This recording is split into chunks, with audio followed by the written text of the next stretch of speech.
عبداللہ اور داؤد قصر الحمرا کے مختلف گوشے دیکھتے ہوئے دیوان خاص تک آ گئے تھے۔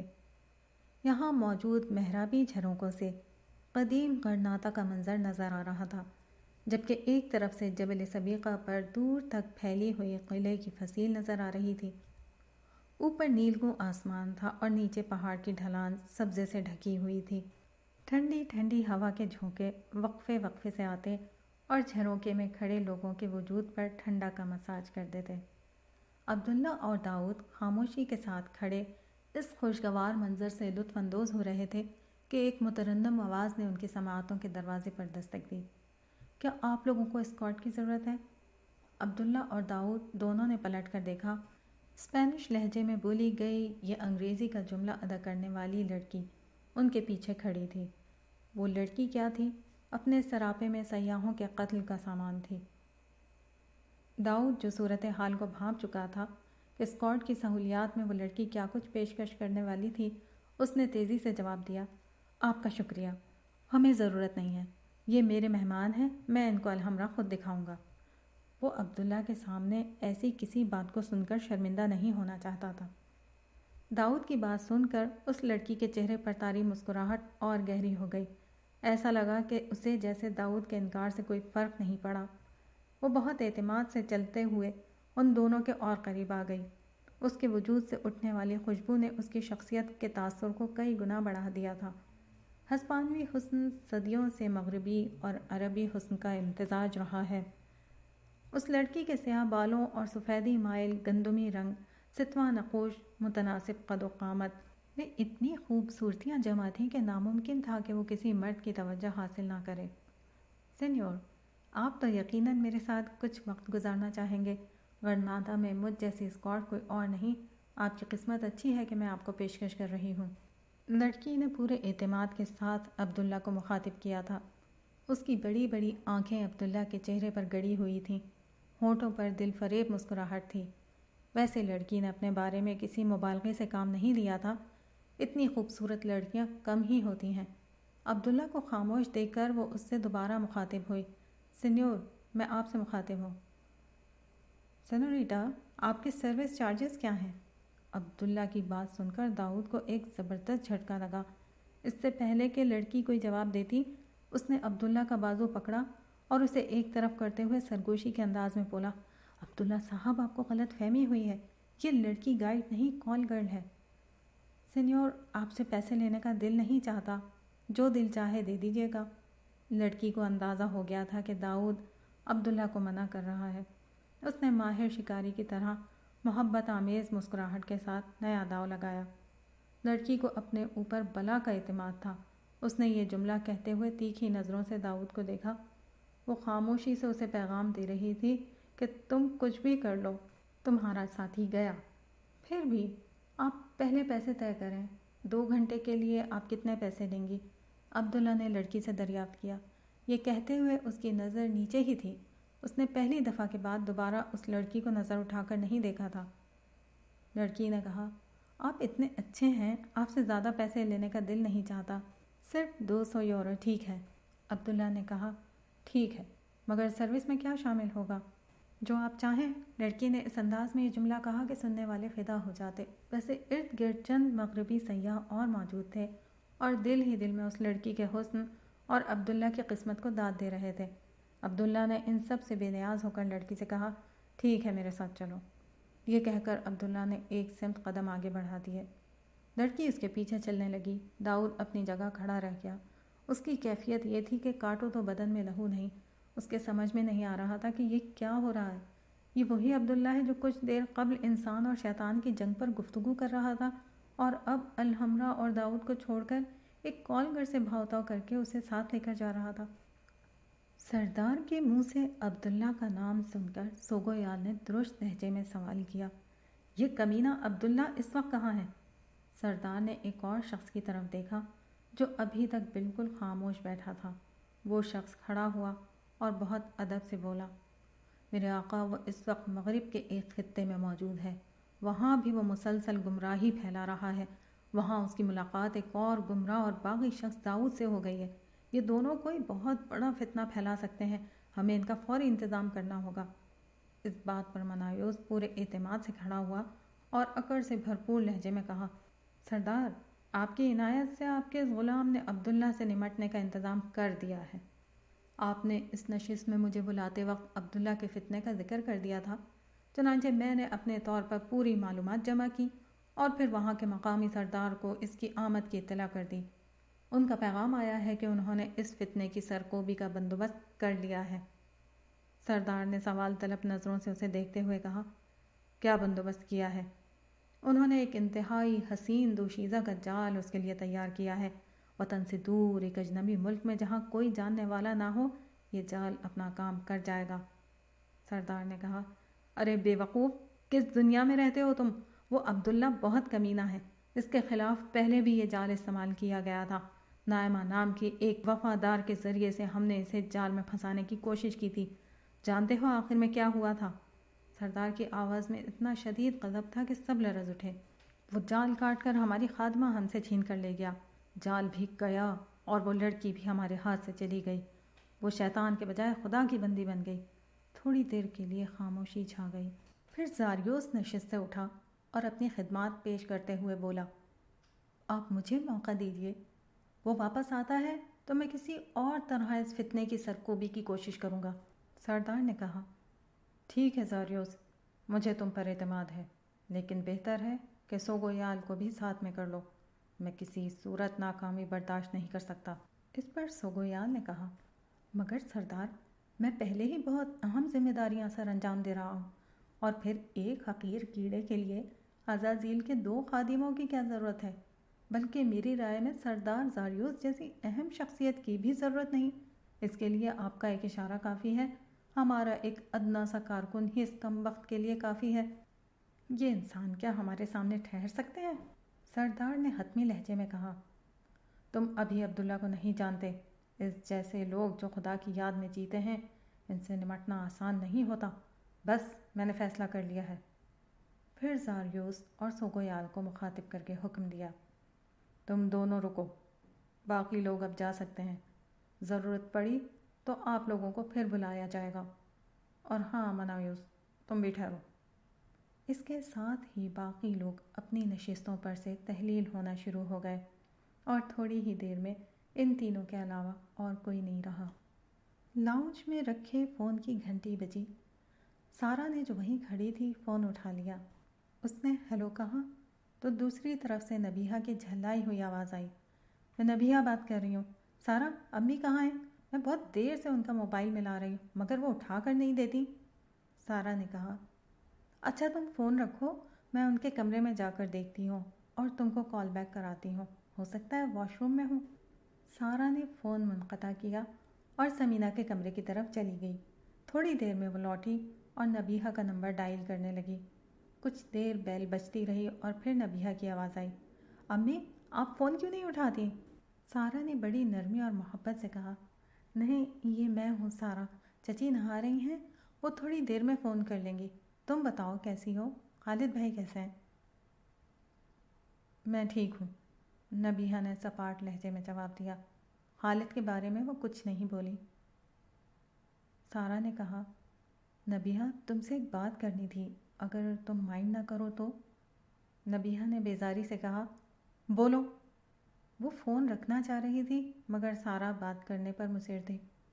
اس نے کہا، دراصل تم گھر آئی تھی تو محسوس ہوا کہ تم خالد بھائی سے ٹھیک طرح سے بات نہیں کر رہی تھی۔ تم دونوں میں سب ٹھیک تو ہے نا؟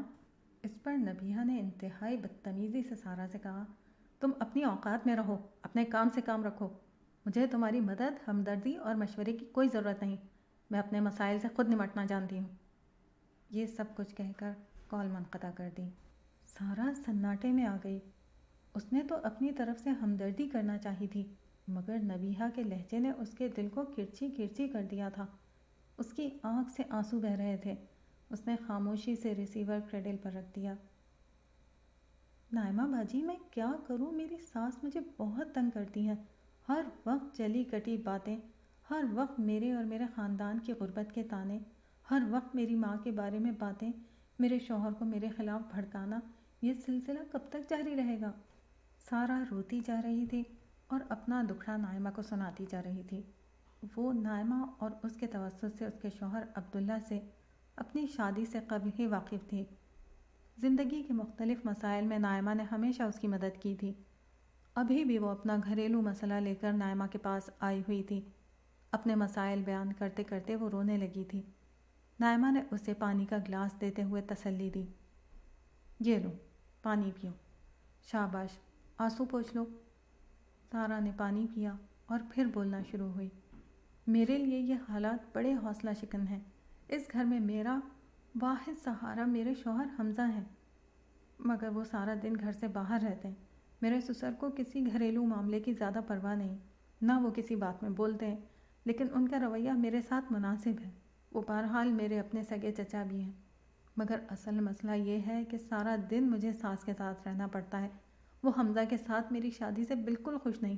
مجھے سارا دن طنز و تعریف کے تیروں اور ڈانٹ پھٹکار کا سامنا رہتا ہے، اور جس روز میری نند نبیہہ اپنے سسرال سے میکے آ جاتی ہے، یہ سلسلہ اور بڑھ جاتا ہے۔ کل تو اس نے مجھ سے فون پر بہت بدتمیزی بھی کی۔ سارہ اپنی داستان غم سنا رہی تھی اور نائمہ اسے خاموشی سے سن رہی تھی۔ آخر میں اس نے اپنا سوال پھر دہرایا۔ اب آپ ہی بتائیے، میں کیا کروں؟ نائمہ نے کہا، میں نے پچھلی دفعہ تم کو عبداللہ صاحب کی کچھ تحریریں پڑھنے کو دی تھیں، تم نے ان سے کیا سیکھا ہے؟ سارہ نے شرمندگی سے جواب دیا، جی وہ مجھے پڑھنے کا وقت نہیں ملا، بس پڑھنے کی عادت بھی تو نہیں ہے۔ نائمہ نے کہا، پڑھنے کی عادت ڈالو۔ پڑھنے سے انسان میں زندگی کو سمجھنے، اس کی الجھنوں کو سلجھانے اور مشکل حالات کا حل نکالنے کی صلاحیت پیدا ہوتی ہے۔ بڑے لوگ جب کچھ لکھتے ہیں تو وہ ہزاروں زندگیوں کے تجربات کا نچوڑ ہوتا ہے۔ وہ اس حکمت کا بیان ہوتا ہے جس کے تحت اللہ تعالیٰ انسانی معاملات اور دنیا کو چلا رہے ہوتے ہیں۔ پڑھو گی تو یہ سب کچھ تم بھی سیکھ لو گی، پھر اپنے مسائل بھی حل کر سکتی ہو اور دوسروں کے بھی۔ سارہ نے کہا، جی میں اب ضرور پڑھوں گی، لیکن آپ نے تو یقیناً پڑھا ہوگا، آپ تو عبداللہ صاحب کی بیوی ہیں، اتنی ذہین ہیں، اتنی پیاری بھی ہیں، آپ ہی مجھے بتا دیں۔ نائمہ نے کہا، اب مکھن مت لگاؤ، میں بتا دیتی ہوں۔ سارہ بھی ہنسنے لگی۔ نائمہ نے کہا، دیکھو سارہ، عبداللہ کے ساتھ برسا برس رہ کر میں نے یہ سیکھا ہے کہ زندگی امتحان کے لیے بنی ہے۔ وہ کہتے ہیں کہ اللہ تعالیٰ نے یہ دنیا امتحان کے لیے بنائی ہے۔ یہاں پھول اور کانٹے ساتھ ساتھ ہوتے ہیں۔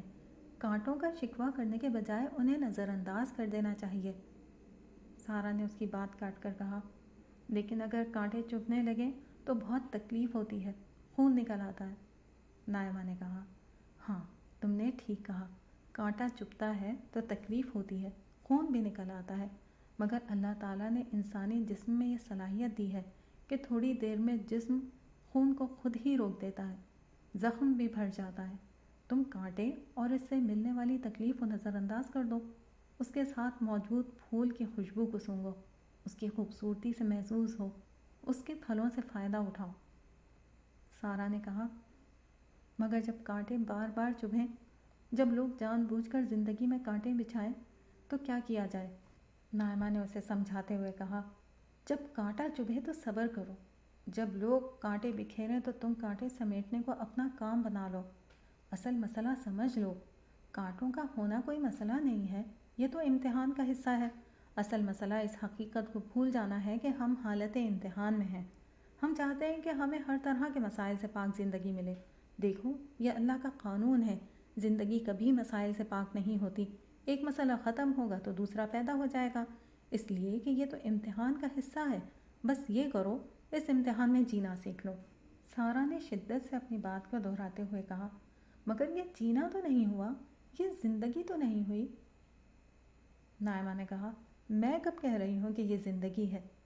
سارہ، زندگی تو موت کے بعد شروع ہوگی۔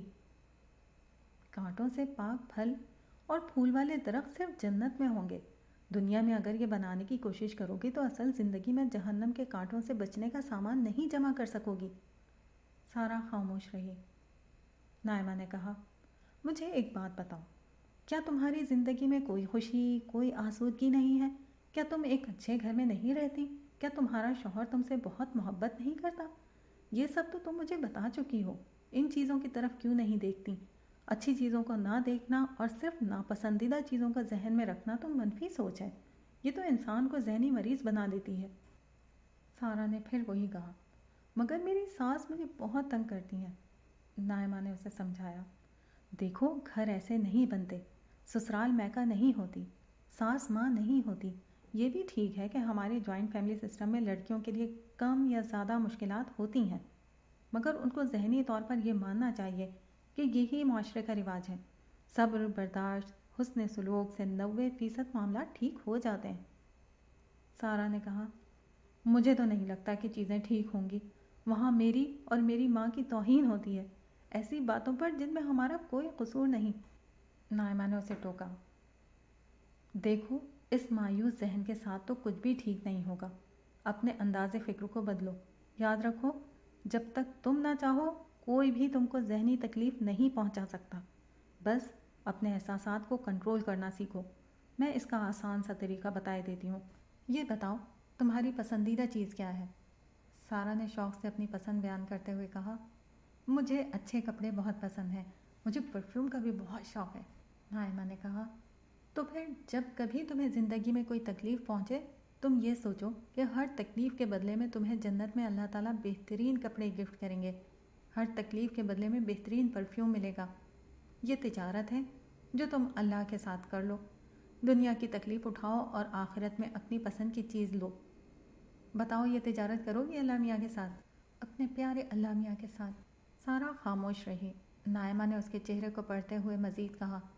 دیکھو تجارت تو وہ پہلے ہی شروع کر چکے ہیں.